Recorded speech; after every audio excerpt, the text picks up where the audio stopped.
Jadi masalah ojol ini tidak hanya masalah Indonesia. Jadi tantangan yang kita hadapi saat ini adalah bagaimana mempertemukan kepentingan pekerja dengan pengusaha. Ini salah satu. Kita punya PP 6 2025, ini yang kita baru launching oleh Pak Presiden. Bagaimana meningkatkan benefit jaminan kehilangan pekerjaan. Yang awalnya itu hanya 3 bulan, sebesar 45% gaji, kita naikkan menjadi 60% gaji selama 6 bulan.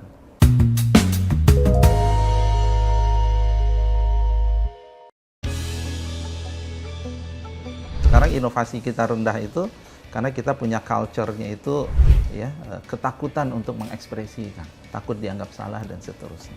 Kalau SDM malah kalau kita lihat contoh ada sebuah perusahaan multinasional, saya nggak usah sebut ya dari salah satu negara. Kami memilih R&D-nya kami di Indonesia ya, kata dia. Kenapa Indonesia? Kami yakin orang Indonesia yang paling siap, kata dia. Jadi isu skill terkait tentang kompetensi tenaga kerja Indonesia menurut saya kita bersaing. Ya. Jangan pernah cukup menganggap saya lulusan perguruan tinggi ini, saya sudah punya ijazah gitu ya. Kemudian ini jaminan saya buat bekerja. Gitu ya. Itu iya satu sisi. Tapi juga pastikan kompetensi apa spesifik. Kita punya skema-skema sertifikasi, pastikan cek itu. Indonesia Emas 2045, kita akan mendapatkan bonus demografi yang luar biasa. Tapi sebenarnya banyak PR di belakangnya. Salah satunya adalah bidang ketenagakerjaan. Bidang ketenagakerjaan ini kita menghadapi problem disrupsi digital yang luar biasa. Nah, untuk membahas soal ini, saya Amir Sodikin akan memandu seorang yang berada di belakang ketenagakerjaan yang akan menemani kita selama 1 jam ke depan. Beliau adalah Bapak Profesor Yasirli, Menteri Ketenagakerjaan Republik Indonesia. Selamat datang di Naratama, Prof.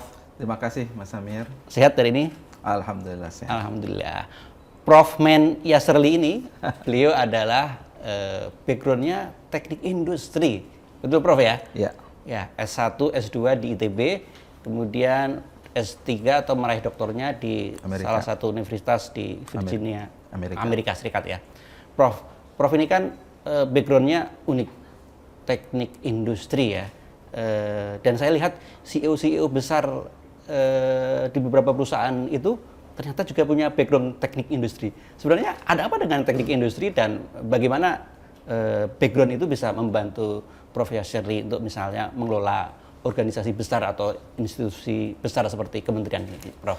Ya, makasih Mas Amir atas waktunya. Jadi teknik industri atau juga teknik dan manajemen industri. Jadi sebenarnya itu suatu disiplin untuk kita bisa merancang, gitu ya. Kemudian memperbaiki dan kemudian mengimplementasikan suatu sistem kerja mulai dari levelnya itu adalah yang paling mikro sampai kepada levelnya makro itu perusahaan, bahkan bisa masuk kepada sistem industri. Jadi sebenarnya kita itu di teknik industri dibekali dengan kemampuan melakukan analisis, gitu ya. Apa permasalahan yang dihadapi oleh sebuah perusahaan? Apa permasalahan kalau dalam kaca lebih makro sistem industri?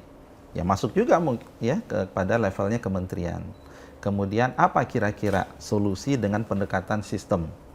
Apakah itu terkait tentang orangnya, terkait tentang proses bisnisnya, terkait tentang dukungan teknologinya, terkait tentang kebijakan. Dan alhamdulillah sebenarnya selain dosen kan saya juga konsultan. Gitu ya. Oke, sebentar. Selain tadi ya background yang unik tadi, Prof. Yasirli ini juga ahli ergonomi. Ya. Nah, bisa diceritakan ahli ergonomi itu seperti apa dan mengapa itu relate dengan Kementerian Ketenagakerjaan dan bisa dipakai untuk menghandle berbagai aspek di dunia kerja? Ya, jadi salah satu pilar dari teknik industri itu ergonomi. Ergonomi itu ilmu yang kemudian fokus tentang manusia. Jadi segala sesuatu pendekatan kita itu people centric.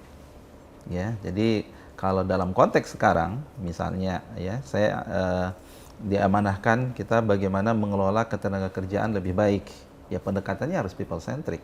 Kita harus lihat bagaimana sih kondisi ketenagaan kerja kita, para pekerja kita seperti apa, tipikal latar belakangnya apa, kemudian kondisi saat ini, ya level kompetensinya apa, dan itu sangat pas sebenarnya.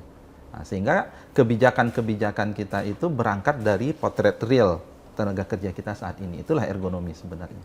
Oh, oke. Ya. Prof, sebelum kita lanjut bahas soal dunia ketenaga kerjaan ya, ini saya ada mainan kartu, bukan kartu remi tadi ya. Nanti Prof ambil 2 kartu, kemudian dibaca, terus kemudian dijawab. Ini adalah kartu tentang perspektif. Siap. Silakan. Ambil 2. Biasanya kalau ngambil pasti di tengah ya. Iya. Boleh saya ambil yang depan nih satu. Oke, silakan dibaca dan Baca ya. Ya, nanti dijawab langsung. Apa arti kebebasan untukmu? Oh, Ya, ini kalau saya sebagai orang people centric, kebebasan itu adalah bicara tentang kemampuan dia untuk melakukan inovasi. Ya, jadi inilah yang diperlukan sekarang sebenarnya. Jadi bebas dia melakukan inovasi tanpa dia takut bahwa dia itu disalahkan. Ini kita harus hati-hati. Sekarang inovasi kita rendah itu karena kita punya culture-nya itu ya ketakutan untuk mengekspresikan, takut dianggap salah dan seterusnya. Jadi kebebasan, dan itulah sebenarnya kenapa saya memilih jadi dosen. Gitu ya. Dosen itu kita bebas gitu ya. Oke, saya ingin menggali tentang ini, saya ingin mengekspresikan, saya ingin mengkaji ini, saya mau aktif pada tataran level internasional. Ya, saya ingin bidangnya begini, risetnya begini. Itulah kebebasan dalam konteks saya adalah ya kita bisa melakukan sesuatu sesuai dengan passion kita. Keren. Boleh ya? Kartu kedua, Prof. Hal apa yang paling kamu syukuri? Aduh, ini berat ini ya. Kayaknya semuanya harus kita syukuri nih, Mas. Pilih salah satu mungkin ya. Ya, tentu kalau yang paling kita syukuri adalah ketika kita punya kesempatan untuk memberikan yang terbaik ya, dan bisa memberikan manfaat sebanyak mungkin kepada orang. Dan ini adalah challenge saya saat ini. Gitu ya. Dulu waktu jadi dosen juga sama ya.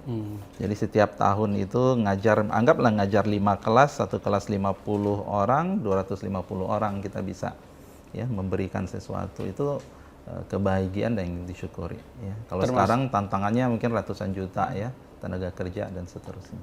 Termasuk mendapat amanah sebagai menteri harus disyukuri ya, disyukuri Prof, ya? bukan posisinya, tapi kesempatan untuk ya melakukan sesuatu. Dulu emang punya cita-cita untuk jadi menteri gitu waktu memilih teknik industri. Nggak ada itu ya. Kayaknya kalau dosen cita-cita jadi menteri kayaknya nggak ada itu ya.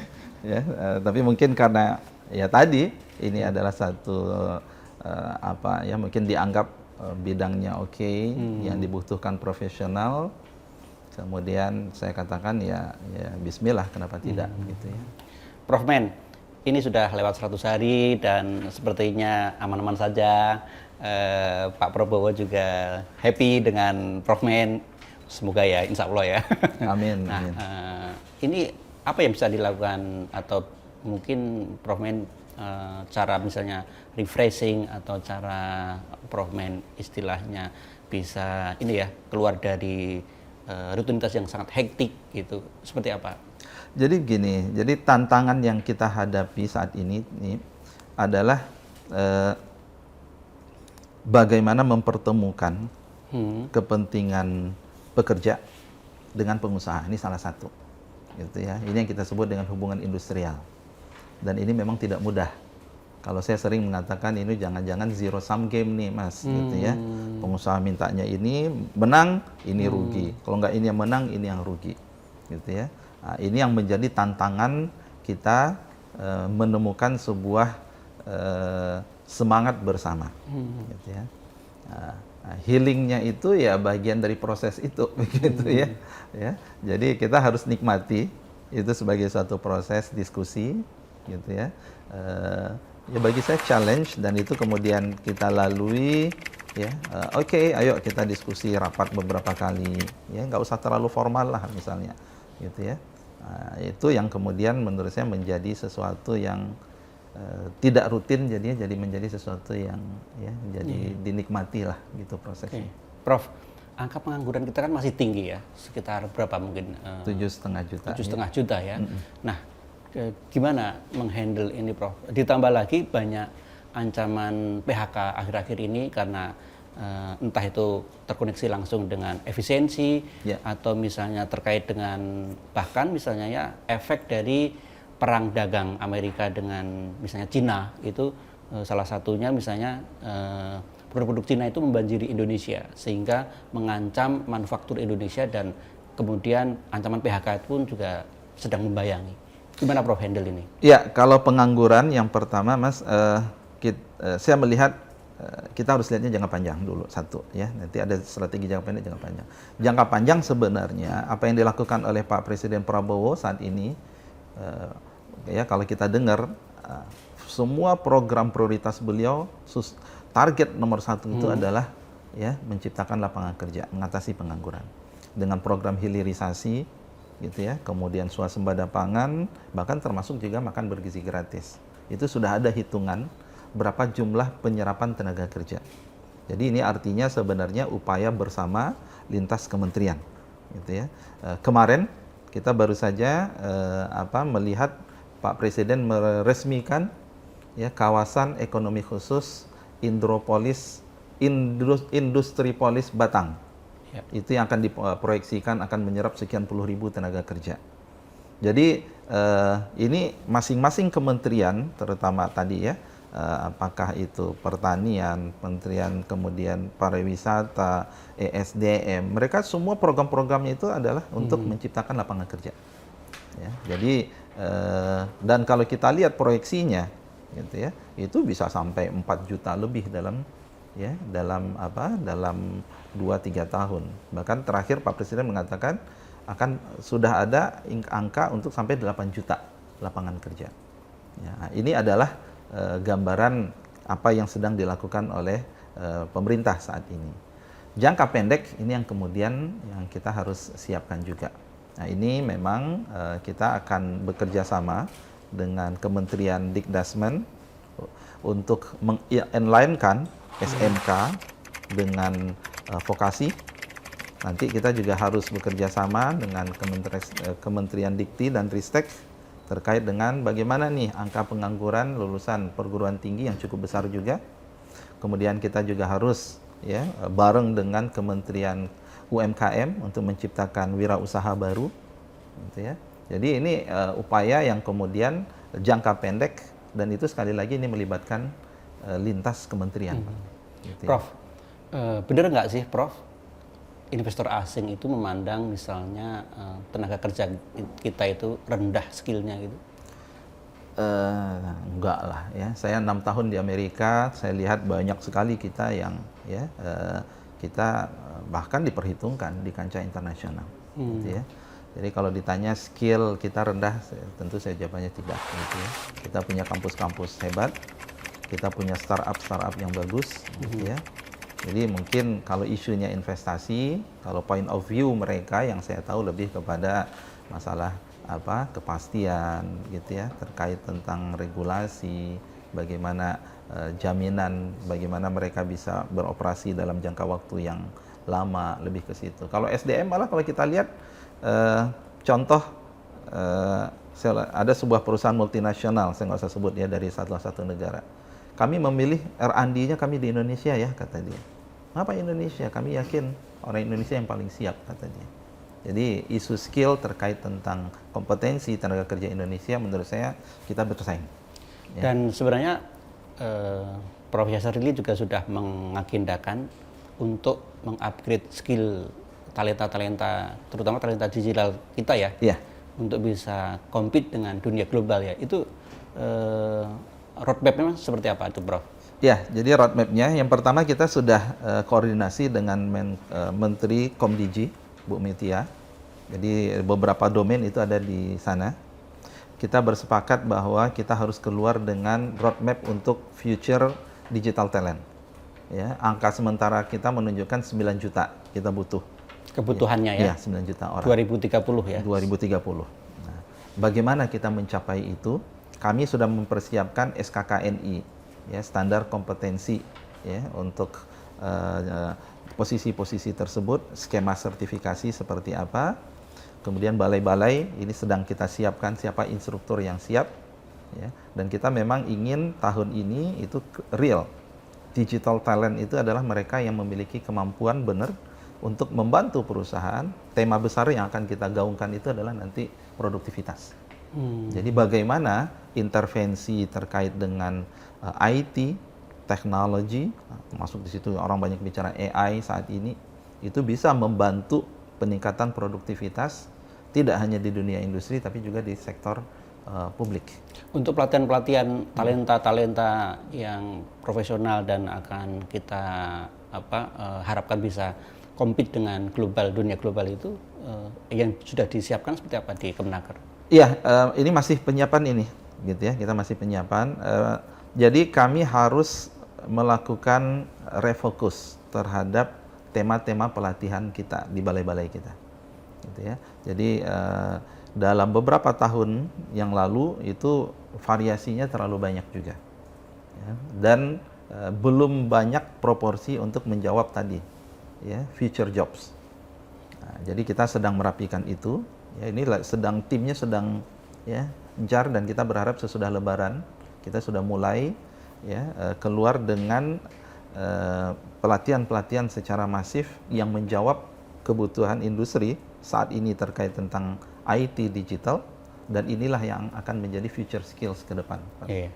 Saya suka dengan istilah future job tadi. Yeah. Mungkin ini istilah yang pas juga ya untuk tidak mengabaikan existing job. Yes. Yang di BLK biasanya ini ya sedang dilakukan pelatihan-pelatihan. Yeah. Nah, tanpa tadi ya mengecilkan peranan existing job kayak misalnya dunia pertukangan dan lain sebagainya itu, bagaimana Prof mentransformasikan BLK ini ke dalam sistem pelatihan yang itu bakalan keren gitu ya, yang itu nanti gensi itu bisa tertarik di situ, atau generasi tua juga bisa kita gembleng, kita latih untuk tadi menyiapkan talenta-talenta yang punya skill khusus, misalnya dia ternyata walaupun sudah berusia senior gitu ya, itu dia bisa ngoding, bisa connect dengan dunia AI, bisa dipersiapkan untuk tenaga kerja di perusahaan-perusahaan besar. Ya. Itu gimana untuk transformasinya? Sebenarnya kalau kita lihat balai-balai kita itu sudah keren sebenarnya. Ya, sebagian ya. Terutama yang dikelola oleh pemerintah pusat dari Kemenaker. Keren ya. Fasilitasnya kita lengkap di situ. Pelatihan-pelatihannya kemudian juga berjalan sangat baik, instrukturnya juga capable. Tinggal memang tantangannya tadi adalah masalah proporsi. Jadi saya ingin proporsi terkait tentang future jobs-nya itu ditambah. Kemudian skalanya, ya, bisa nggak ini yang saat ini reach out kita itu sekitar 140-an ribu dalam 1 tahun yang kita bisa latih, itu terserap, gitu ya. Bisa nggak angkanya itu bisa, ya kalau bisa sampai 1 juta misalnya. Nah, itu yang menjadi tantangan. Jadi sebenarnya fasilitas kita sudah baik, sudah sangat baik. Jadi boleh nanti kalau pemirsa untuk ya, pengajarnya instruktur, okay, ya? Sertifikatnya bagus, gitu ya. Fasilitas lengkap, dan memang ini hasil revitalisasi selama ini sebenarnya. Sudah jalan ya? Sudah jalan sebenarnya. Okay. Prof, ini masuk ke isu yang lagi hangat di dunia media massa maupun media sosial. Penyelamatan karyawan-karyawan Sritex ya, mungkin sekarang sedang berlangsung ya.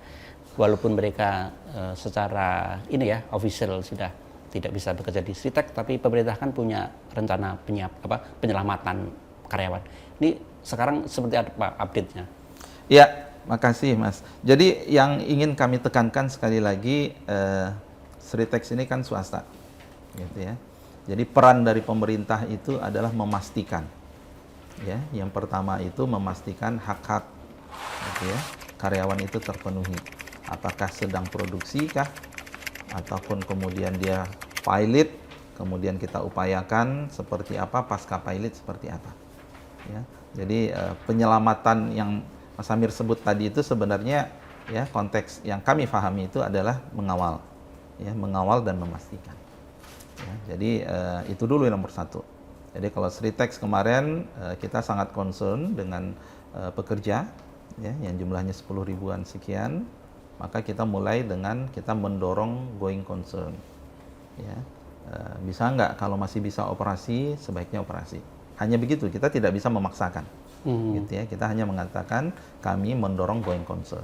Alhamdulillah, ya, harapan kita itu dipenuhi oleh ya kurator, itu sudah tanggung jawab kurator. Terjadilah kemudian operasional tetap berjalan sehingga pekerja tetap bekerja. Sampai batas tertentu, kata kurator, kami nggak bisa lagi, kata dia. Pilot. Oke, kalau pilot, upahnya harus dibayar dong. Gitu ya. Kita kawal itu. Pastikan semua terbayarkan. Gitu ya. Kemudian ada ketika kemudian PHK, ya, ada yang harus diperoleh oleh mereka yang ter-PHK terkait tentang jaminan hari tua, jaminan kehilangan pekerjaan. Kita punya PP 6 2025, ini yang kita baru launching oleh Pak Presiden, bagaimana meningkatkan benefit jaminan kehilangan pekerjaan. Yang awalnya itu hanya 3 bulan, sebesar 45% gaji, kita naikkan menjadi 60% gaji selama 6 bulan. Sehingga ini menjadi safety net buat mereka ketika mereka ter-PHK. Kita pastikan itu harus jalan dulu. Terakhir kemudian kita katakan, ini asetnya kan masih bagus, gitu ya. Akan lebih bagus kemudian ya kalau seandainya ada kesempatan bekerja lagi, dan ternyata kurator juga ya ternyata sudah punya perencanaan seperti itu. Ya. Nah, jadi sebenarnya kita tidak intervensi, gitu ya. Kita lebih kepada mengawal dan memastikan, ya, karena concern kita lebih kepada tenaga kerjanya. Oke. Sebenarnya korban PHK seperti korban ex-Ritex ini dan korban PHK lainnya itu bisa ya sebenarnya diberi skill tambahan oleh misalnya Balai Latihan Kerja, atau sekarang mungkin sudah berganti namanya ya Pak ya, BPPP, Balai Besar. Ya. Oke. Nah itu bisa nggak Pak para tadi ya yang korban PHK itu? Bisa. Jadi tidak hanya Ritex semua. Jadi dari PP ya 6 2025 itu setiap yang PHK selain mendapatkan tadi ya 60% dari gaji selama 6 bulan, mereka juga mendapatkan kemudahan akses untuk mengikuti pelatihan. Ya, itu senilai 2,4 juta rupiah. Jadi mereka bisa memilih pelatihan apa di balai, maka kemudian balai akan memberikan pelatihan itu. Gitu ya. Nah, ini yang kemudian menurut saya satu hal ya, agar mereka juga bisa skilling, meningkat skillnya, gitu ya. Kemudian kalau mereka mau reskilling mereka bisa. Oh, saya ingin bekerja pada sesuatu yang berbeda, ya. Atau upskilling, saya mau dong belajar juga tentang IT. Atau ada juga yang saya mau belajar wirausaha lah sekarang, misalnya. Ya, saya sudah sekian puluh tahun bekerja di pabrik, kemudian pabriknya sudah tutup, sekarang ya saya mau wirausaha dan seterusnya. Itu kita fasilitasi di balai kita. Dan pemerintah kan juga punya program JKP itu Pak ya. Ya, yang tadi yang JKP tadi. Cara mendorong itu betul-betul terwujud dan mekanismenya seperti apa? Sudah ada. Jadi PP sudah ada, Permenaker menjelaskan detailnya juga sudah. Kemarin kami membantu mencairkan ya kalau kasusnya Ritex tadi ya, lebih dari 9.000 orang dalam 1 minggu. Wow, itu bisa ya, dan bisa. Langsung cair ya? Langsung cair dalam 3 sampai 5 hari, karena memang harus ada prosedur administrasi yang mereka harus input, dan kemudian proses pencairannya itu nanti memang butuh waktu. Rata-rata 3 hari bisa cair, lancar. Oke. Pak, isu hot yang lainnya. Ini banyak kalau di Kementerian Tenaga Kerja hotnya banyak. Ojol Pak, ojol. Oh, ojol. Siap. Kontroversinya adalah mereka ini ya harapannya kan menjadi karyawan Pak ya, menjadi tenaga kerja gitu ya. Tetapi industri ride hailing ini kan mungkin memikirkan hal teknis lainnya yang terkait dengan jaminan investasi dia dan juga kemampuan mereka untuk kalau mereka harus handle ini sebagai tenaga kerja dia itu. Ini gimana cara Kemenaker menengahi ini? Ya, jadi masalah ojol ini tidak hanya masalah Indonesia. Oh, ya, luar negeri sama.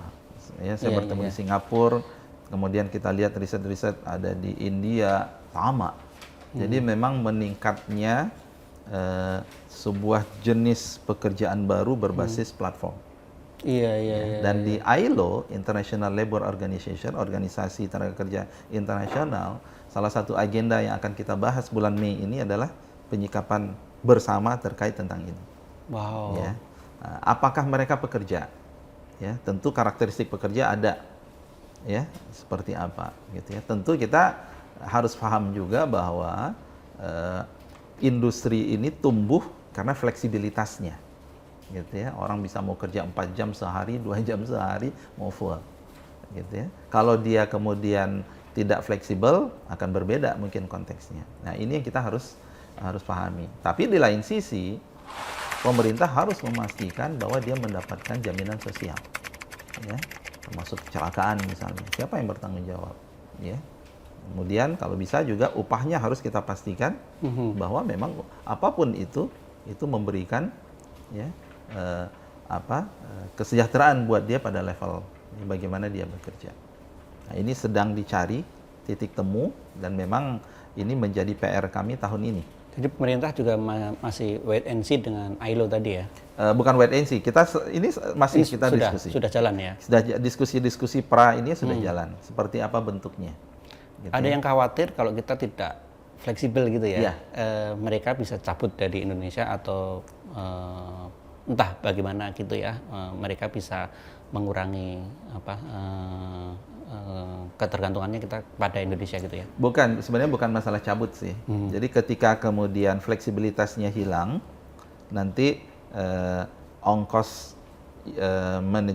operasionalnya menjadi naik, gitu ya. Dampaknya nanti dia bisa jadi tidak senyaman sekarang bagi pelanggan atau bagi masyarakat. Dan itu akan berimbas pada konsumen yang menggunakannya. Ya, konsumen. Itu yang harus kita cari titik temunya sebenarnya. Tapi sekali lagi ini tidak hanya fenomena di Indonesia. Kita bisa benchmark nanti, ya, negara lain seperti apa juga, dan ini sama, gitu ya. Seantero dunia, Mas, ininya gitu ya. Dan ini sesuatu yang memang kita lihat suatu shifting dalam dunia bisnis ya. Kita memang sudah ready untuk fleksibel dan bersedia shifting gitu Pak. Tapi bagaimana untuk memastikan bahwa mereka ini kesejahteraannya juga relatif ini ya, kita proteksi gitu ya. Ya, disitulah peran pemerintah. Ya, itulah peran pemerintah. Model bisnis boleh baru, apapun itu hasil kreativitas ya pengusaha, jaminan sosial harus tetap ada, dan kemudian terkait tentang upahnya tentu juga harus ya memperhatikan kesejahteraan. Disitulah kita mengawal pemerintah. Ya, maka pemerintah yang menentukan terkait dengan tarif itu Kementerian Perhubungan, gitu ya. Kalau kami di sini terkait tentang jaminan sosialnya, gitu ya, yang harus kita perhatikan. Kalau untuk ini Pak, keamanan tenaga kerja secara umum yang biasanya mereka ini ya gaungkan di hari buruh, itu gimana biar bahwa perusahaan juga merasa tidak keberatan, tetapi tenaga kerjanya juga aman gitu ya, terproteksi gitu ya. Ini PR klasik, Mas.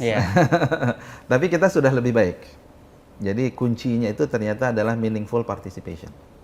Jadi sejauh mana kita bisa melibatkan mereka duduk bersama. Ya, dan itu kami lakukan di sini. Jadi saya kalau ditanya 5 bulan ini, ya, effort besarnya itu adalah memang ya, membangun spirit kebersamaan ya, dari pekerja, ya, diwakili oleh serikat pekerja, serikat buruh, dan pengusaha. Ya, ada isu produktivitas. Bisa nggak kemudian pengusaha bicara produktivitas, bisa nggak pekerja juga, gitu ya, peduli terkait tentang itu. Pekerja bicara tentang upah, bisa nggak juga kemudian pengusaha concern terkait itu, yang seperti apa, gitu ya. Jadi ini PR besar, dan alhamdulillah dalam beberapa kesini kita melihat pemahaman itu sudah semangat bersamaan itu sudah ada, dan kita punya lembaga kerjasama tripartit nasional. Di situ ada pengusaha, ada buruh, ada kami dari kementerian, ada kementerian lembaga lain, gitu ya, yang terlibat, dan kita rutin kita berdiskusi terkait tentang isu-isu ketenagakerjaan.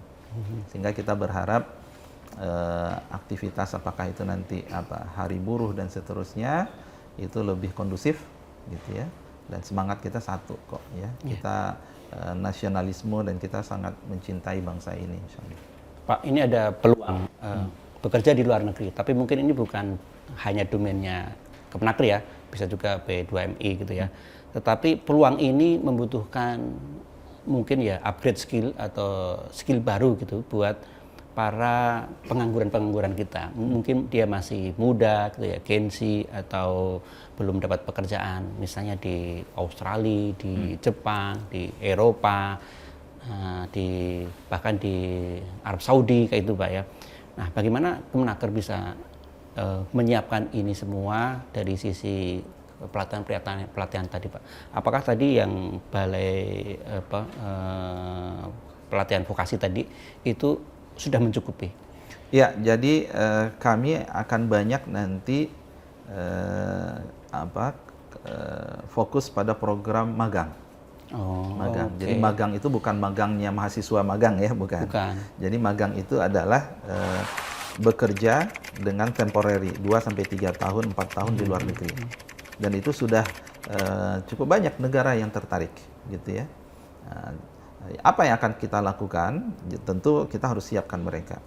Jadi contoh di Jepang, ya di Jepang itu setiap tahun itu mungkin ada sekitar 100 sekian ribu ya magang. Ya, kita latih dulu di sini. Lulusan SMK itu? Lulusan SMK banyaknya. Ya, kita latih termasuk penyiapan bahasa, kemudian juga terkait tentang etos kerja dan seterusnya. Karena Jepang kan terkenal begitu ya. Nah, penyiapan, kemudian yang akan mengirim nanti bukan pemerintah, tapi yang akan mengirim itu memang sifatnya itu adalah ada sending organization dan ada agensi yang menyimak. Tapi kami dari pemerintah kita mengorkestrasi itu. Karena kita melihat magang ini harus menjadi salah satu solusi dalam menyelesaikan permasalahan ketenaga kerjaan kita. Ya. Nah, itu Jepang, ya. Kemudian negara lain juga sama, gitu ya, terkait tentang bagaimana mereka, ya, mereka butuh, ya, karena negara-negara tersebut memang membutuhkan tenaga kerja, pembangunannya dahsyat, sedangkan mereka menuju aging society, ya, yang penduduk lokal negara tersebut maunya itu bekerjanya pilih-pilih begitu ya. Nah, sehingga kita punya banyak kesempatan untuk mengisi tenaga kerja di sana. Jepang ini negara penting ya Prof ya, karena Jepang sendiri bilang orang Indonesia itu istimewa. Gitu ya. Dan harusnya kita bisa ambil kesempatan itu untuk menyiapkan pelatihan-pelatihan yang skillnya connect dengan industri sana ya Prof ya. Dan itu sudah berjalan Mas. Dan itu sudah berjalan. Sudah berjalan. Tinggal kita harus volumenya kita besarkan. Ya. Ini terkait isu baru juga, persiapan moratorium, pembukaan moratorium tenaga kerja ke Arab Saudi ya. Sekali lagi ini mungkin bukan domain utamanya Kemenaker ya, tetapi apa yang bisa dilakukan Kemenaker Prof yang mungkin biar tenaga kerja yang pergi itu bukan tenaga kerja, mohon maaf, yang low skill ya. Kan Kemenaker sendiri juga punya concern bahwa akan menyiapkan tenaga kerja yang berkualitas gitu. Ya, kita sudah koordinasi dengan Kementerian P2MI. Kita sudah bersepakat bahwa untuk kebutuhan pelatihan kami dari Kemenaker kita akan support. Jadi balai-balai latihan kerja kita, balai vokasi kita, itu sebagai modalitas kita punya skema sertifikasi, gitu ya. Dan kita sudah sepakat. Dan kami dari Kementerian Ketenagakerjaan siap mensupport. Ya, kita sudah sampaikan, gitu ya. Jadi kalau ada kebutuhan untuk melakukan upskilling, ya balai-balai kita siap. Ya, karena ini adalah satu kesatuan program kita bersama di Kabinet Merah Putih. Oke, selain tadi ya balai-balai latihan kerja, sekolah-sekolah vokasi, ada juga politeknik itu. Prof, mungkin bisa diupdate soal politeknik itu. Iya, politeknik ini juga cukup banyak nih Mas Amir ya, teknik ya. Masing-masing kementerian punya politeknik, gitu ya. Artinya mereka sudah menyiapkan kebutuhan tenaga kerja spesifik untuk kompetensi teknis mereka, gitu ya. Nah, ada juga politeknik yang sifatnya umum, ya. Politeknik sifat umum, kita melihat yang dibutuhkan sekarang itu adalah link and match dengan industri, gitu ya, link and match. Ya. Ini memastikan bahwa lulusan politeknik atau apa yang diajarkan di politeknik itu memang sesuai dengan connect yang dibutuhkan. Nah, berarti peta apa yang dibutuhkan di industri itu kita punya. Gitu ya. Nah, kemudian politeknik ini tentu ada kementerian terkait. Ya, disinilah perlunya kerjasama tadi. Ya. Ya. Ini terkait future job di dunia sustainability ada namanya green jobs yang Pak Yazidli juga concern di situ. Nah, ini kan skillnya agak berbeda ya, Prof ya. Sangat berbeda. Gimana cara menyiapkan talenta-talenta yang punya green skill, skill-skill yang bisa connect dengan dunia kerja sekaligus industri yang berorientasi ke sustainability. Ya, jadi green job anggaplah namanya green skills ya. Green skills itu ada yang sifatnya low to medium, ada medium to atas ya. Jadi kalau skill yang sifatnya medium to high skill, tentu institusi pendidikan lah yang kemudian lebih berperan karena butuh 3 tahun, 4 tahun untuk menyiapkan skill itu gitu ya. Itu terkait tentang apa CCUS gitu ya, terkait tentang bagaimana merancang pembangkit-pembangkit yang yang lebih renewable dan seterusnya gitu ya, terkait tentang mobil listrik dan macam-macam gitu ya, terkait juga tentang pemanfaatan limbah. Menurut saya itu high skill, itu institusi perguruan tinggi. Tapi ada yang sifatnya low to medium, dia akan menjadi operator terhadap yang tadi gitu masang ya, instalasi dan panel seterusnya. surya gitu ya. Panel surya gitu ya. Itu bisa lewat balai kita. Beberapa di balai kita sudah. Jadi di balai kita itu sudah ada workshop untuk mobil listrik misalnya. Gitu ya. Sudah ada juga workshop untuk panel surya. Itu dengan pelatihan 2 bulan, gitu ya, 3 bulan, itu mereka bisa, Mas Amir. Habis itu mereka dapat sertifikat, kemudian itulah yang kemudian menjadi jaminan bahwa mereka memiliki kompetensi yang dibutuhkan. Iya. Ini soal fungsi strategis Kemenaker menjadi semacam talent hub gitu, mendata tenaga kerja yang ingin misalnya cari pekerjaan atau juga mendata perusahaan yang ingin menawarkan pekerjaan. Ini gimana biar mereka itu merasa saling membutuhkan, Prof, sehingga hub yang dibangun Kemenaker itu betul-betul mereka pakai sehingga ini menjadi sebuah ekosistem yang itu betul-betul jalan sendiri karena saling membutuhkan. Ya. Kalau kita punya ya, jadi tadi itu sudah kita siapkan sebenarnya, namanya platformnya Siap Kerja. Ya, Siap Kerja, jadi platform Labor Market Information System, namanya kita Siap Kerja.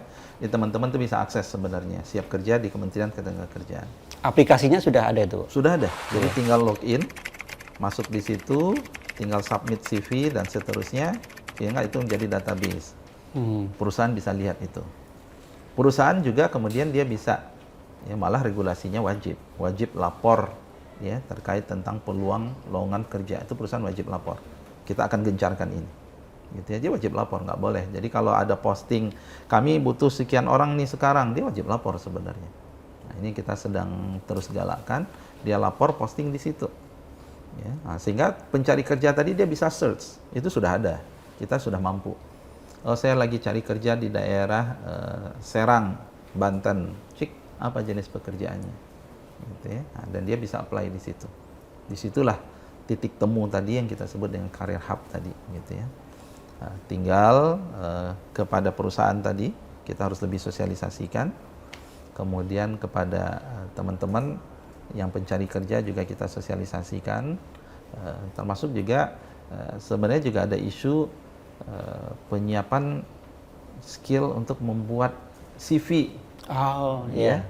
Ya. Itu sederhana tapi sangat menentukan. Sangat menentukan, benar iya. gitu ya. Nah, itu kita juga sudah berpikir ini sepertinya ada isu karena saya sudah lihat beberapa gitu ya.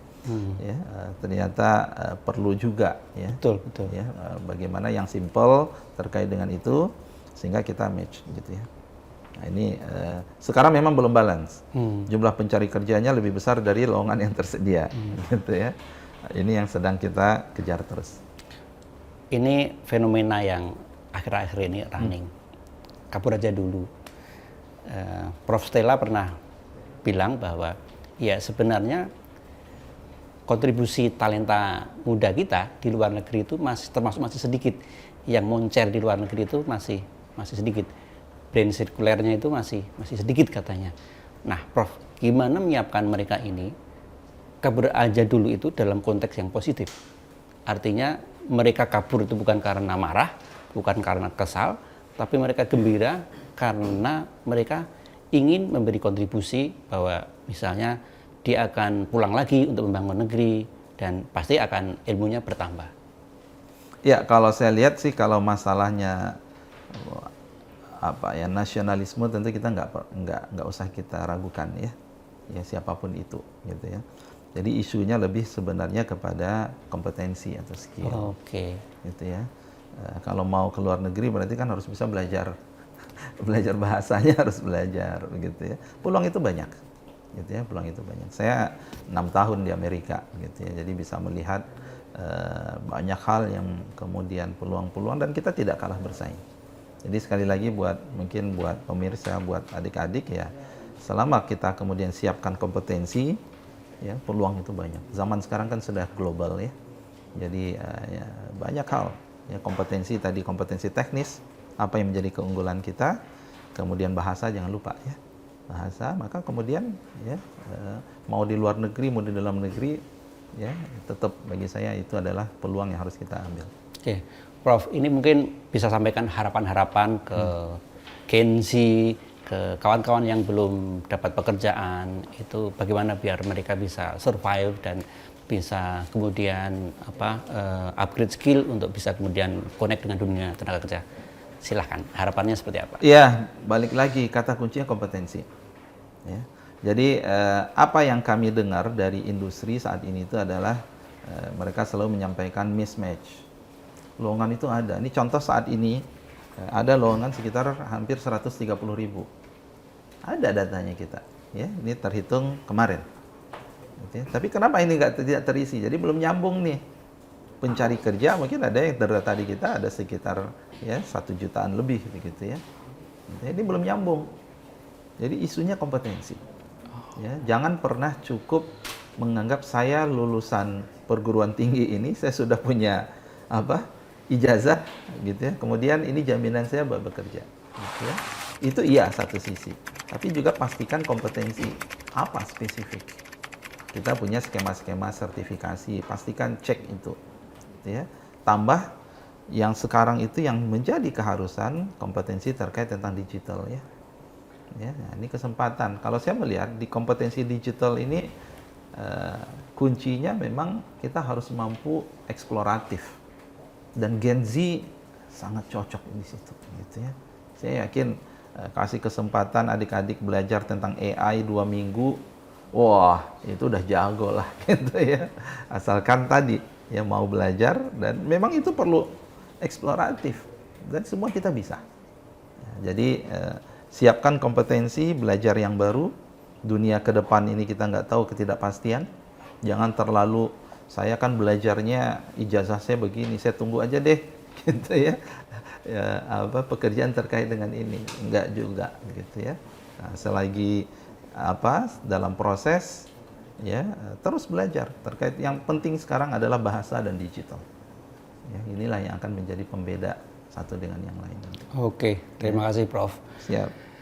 Oke, hari ini kita belajar banyak hal dari Prof. Yasirli, mulai dari transformasi di dunia ketenagakerjaan, terutama bagaimana menyiapkan talenta-talenta muda tadi untuk bisa connect, link and match dengan dunia industri. Kita menyangka bahwa SDM kita itu terlalu rendah dibanding negara lain. Ternyata tidak. Kita punya talenta-talenta yang ternyata nggak kalah dengan negara lain. Bahkan ketika anak-anak muda kita bekerja di luar negeri, misalnya taruhlah di Amerika Serikat, Indonesia adalah talenta yang sangat dihargai dari sisi kemampuan. Prof. Yasirli tadi menekankan bahwa kompetensi adalah kuncinya. Tapi sebenarnya tidak sekedar kompetensi. Prof. Yasirli juga mengingatkan bahwa kompetensi kita harus di-upgrade terus-menerus dan connect dengan dunia industri plus sertifikasi baru yang itu connect dengan dunia digital saat ini. Kita menghadapi dunia yang serba instan, serba digital, dan serba cepat. Nah, sertifikasi itu diperlukan, skill dan kompetensi itu diperlukan. Terima kasih Prof. Sudah menemani kita 1 jam penuh. Mudah-mudahan ini bisa bermanfaat bagi audiens kita. Saya Amir Sodikin, nantikan episode Naratama berikutnya.